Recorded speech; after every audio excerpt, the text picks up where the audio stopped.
One of the first things I noticed when I was watching this show was that Benedict Cumberbatch's American dialect has improved significantly.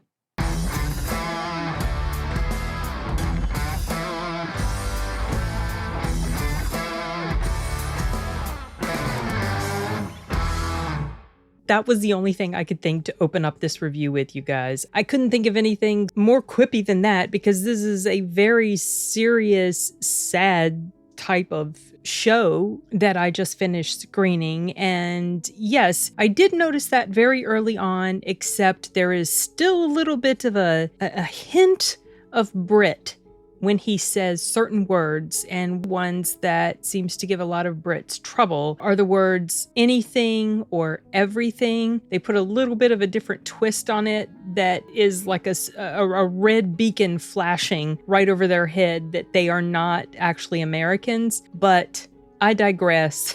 That's a non-issue as far as this show is concerned. The show that I'm referring to is an upcoming Netflix series, limited series run called Eric. I went into this not knowing much at all about it, except that it was a story about a child that went missing. Benedict Cumberbatch is the father, and he's trying to find his son. That's all I knew. I went into this very blind, but I will tell you the official synopsis, just to give you a little bit more of an idea as to what it's about beyond that. So the character played by Benedict Cumberbatch, his name is Vincent, and he's a puppeteer. This takes place in the 80s, New York, like mid-80s. His 9-year-old son goes missing one day on the way to school. Of course, this is very horrific and terrible for the family. Vincent continues to spiral downward, more so than he already was, because as you watch the show, you see that he's got some substance abuse issues, and it's causing all sorts of trouble in his marriage, in his relationship with his son, in his relationship with his colleagues, stuff like that. He's very prickly person, not very likable in a lot of ways. So there's all of this stuff happening, and then he becomes convinced that he can somehow find his son with the help of this puppet that is being created for the show. The puppet's name is Eric. That's why this show is named Eric. The show is not named after the little boy, it's named after the puppet. The puppet is symbolic, or like a metaphor for, in a lot of ways, for the trauma and the mental issues or the sort of emotional issues that the character of Vincent is dealing with. He talks to Eric. Obviously, there is no Eric, but you see him on the screen manifested as an actual 7-foot tall creature from this show. Some of these scenes that involve him talking with Eric can be a little bit funny, but at the same time kind of sad, because as the show progresses, he gets worse and worse and worse. Like his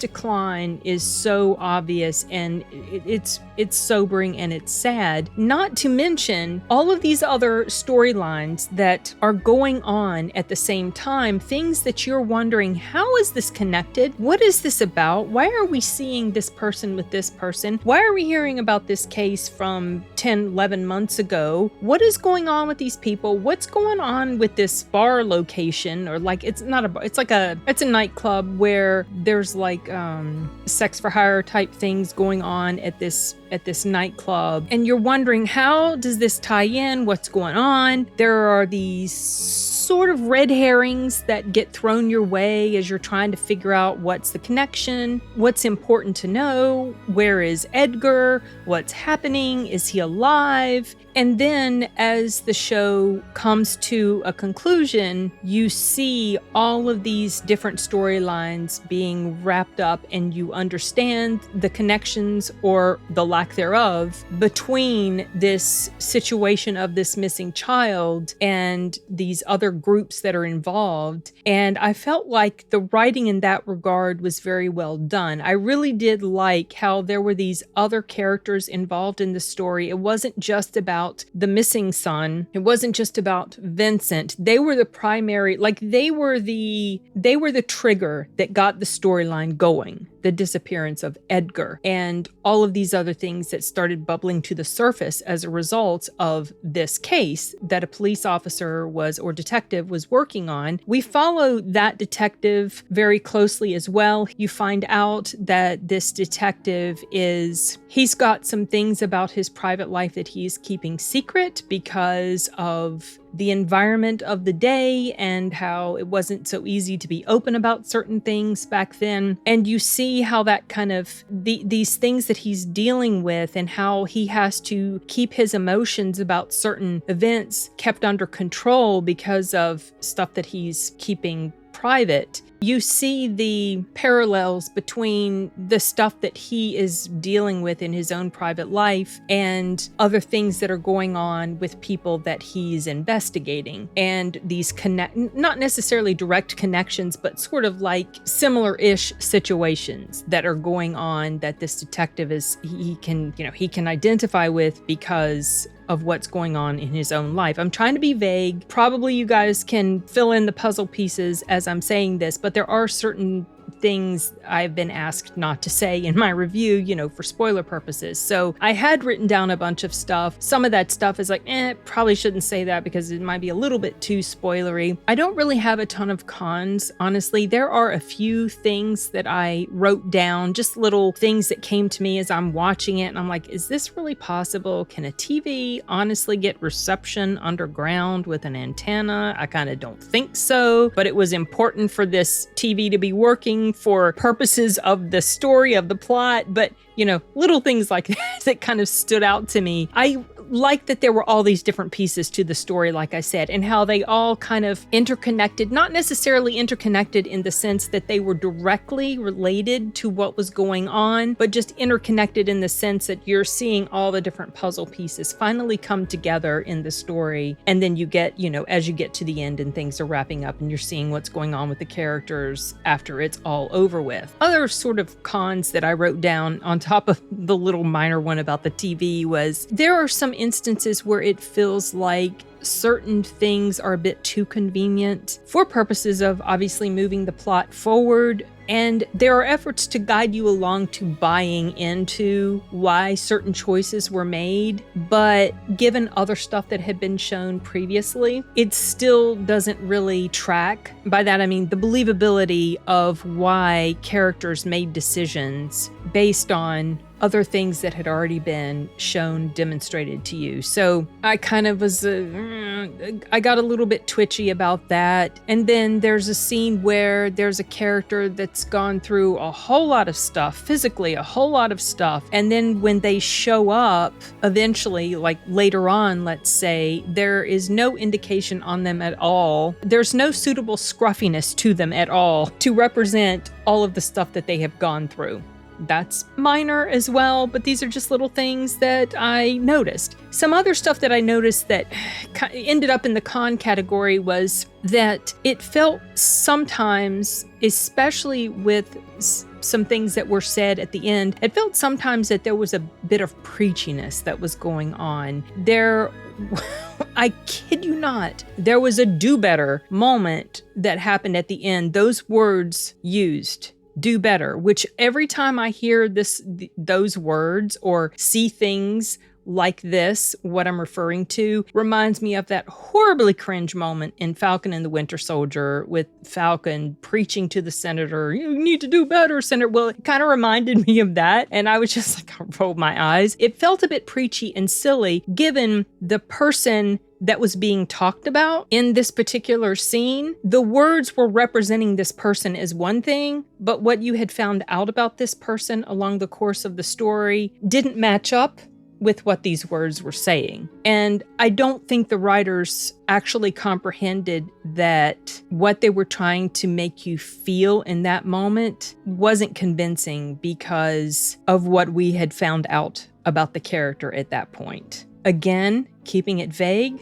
maybe you will know what I'm talking about when you see this particular scene, but that didn't work well for me. That particular scene, I think either different wording should have been used or maybe just omit that scene altogether, because that was a little bit cringe and that did not land at all with me. But as a whole, this show was enjoyable in the sense, enjoyable might not be the right word to use, because the subject matter in here was very dark. It was sad. It touches on all sorts of different issues: abuse, mental illness, addiction, corruption, poverty, homelessness, failed marriages, broken families, things like that. So it's not a happy or uplifting type of story to be watching. But I really enjoyed it because I liked watching the progression of the characters. I liked watching the progression of the story. I liked watching from the detective's angle as he was piecing things together. I really liked the guy that played the detective. I don't remember his name now, but this is the first time I've noticed him as an actor. Gosh, what was his character's name? Shoot. Started with an L, his last name. Ledroit or something like that. I'll put it up on the screen whenever I'm editing this video. But I really liked this guy because there was something about the way that he played his part. It was the way his character had to keep his emotions in check, and you could just see it on his face as he was struggling to be as impassive looking as possible because of the stuff that was going on with him, and this face that he had to present to the public, to the world. And also something else I liked about him, and this is something really might sound really silly and minor, but there was something about the way he talked, because my day job involves audio and listening to voices and stories and things like that, and paying attention to enunciations and pronunciations and inflection and tempo and stuff like that. And there was something about the way he talked to the point that I honestly thought maybe he was a Brit, because the way he would say some of his words, the way he would kind of clip it a little bit at the end, it's hard to explain to you, it's hard to describe unless I've got a sample to show you. But I thought that maybe he wasn't even American because of that. Like, I was like, oh, this is different. The way he's talking is a little different. And I looked it up. No, he's American. He's 100% American. It's just the way he talks. I just thought that was kind of funny. These little tiny details about his performance that I really liked. I would say out of all the characters, obviously the main crux of the story is Edgar's disappearance and Vincent trying to find his child. Then the other main crux of the story is this detective guy and the case that he's working on and other stuff that he discovers along the way. And then you have, of course, the outlying characters. You have the character of Edgar's mother, who, to be honest, I really didn't care for her too much. There were a lot of characters in here that I didn't like, and I don't really think you were supposed to, because a lot of them were just not very decent or good people, and the wife happened to be one of them. She's supposed to be a sympathetic character, but there were things about her personality that just didn't sit well with me. Not that I liked Benedict's character all that much either, because he was just a hot mess. Completely forgot to mention something that really stood out to me when I was watching this was Benedict Cumberbatch's performance in here. He was excellent. There is a particular scene where he has to turn in a very emotional performance, and oh my goodness, it was so solid and so moving that it was standout for me, and it was something that I meant to mention when I was filming but completely forgot. So I wanted to go ahead and remember to add it in at least this way. Okay, back to the video. Anyway, I appreciated this show and wanted to talk about it with you guys. It's not necessarily something that's going to be for everyone. Some of the subject matter in here might be a bit too disturbing or too sad or upsetting for people, but I did like the writing in here overall, despite some of those really minor things that I mentioned. I liked that it kept you guessing, and something that I meant to say in the very beginning, but I completely forgot to, was that this was actually a British production. So that was kind of interesting. It was filmed partly in New York, but also in another country. I can't remember if it was like Romania or some other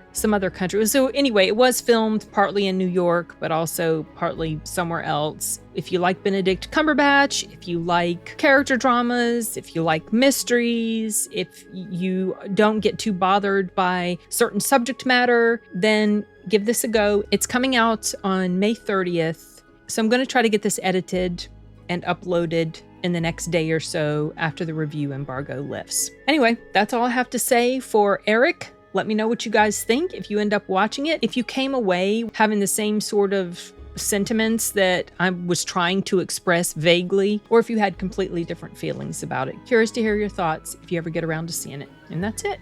Later, guys.